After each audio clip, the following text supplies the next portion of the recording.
Parfois, ce que Dieu veut t'apprendre, ce n'est pas à courir, mais à te reposer.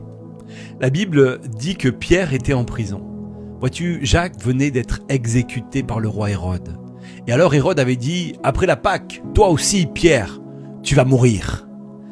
Pierre savait qu'il allait mourir. Mais quand l'ange est venu le délivrer, il l'a trouvé en train de dormir. Pierre, comment peux-tu dormir alors que tu seras exécuté demain? Voyez-vous, Pierre avait appris une belle leçon. Une belle leçon au milieu de la tempête dans la barque, alors que cette nuit-là, la tempête faisait rage, les vagues entraient dans le bateau, les disciples paniquaient.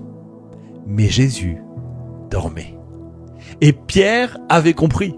Il avait compris que le repos est une posture spirituelle, que la paix n'est pas l'absence de tempête, mais la présence de Jésus dans la tempête. Et si Jésus dort, c'est parce qu'il sait que la tempête ne sera jamais plus forte que sa parole. C'est ça la foi.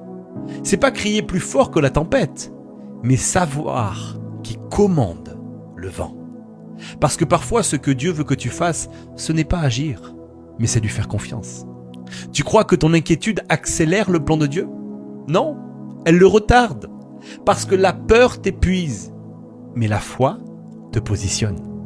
Le psaume 127 dit ceci, « Dieu donne le sommeil à ceux qui l'aiment ». Ça veut dire que le repos, ce n'est pas de la paresse, mais c'est de la confiance.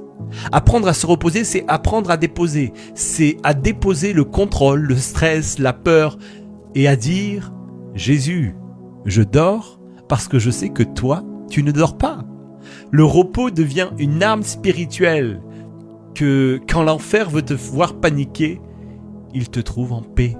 Et alors, il perd son pouvoir. Alors arrête de te battre contre tout. Ferme les yeux et laisse Dieu faire ce que toi, tu ne peux plus faire.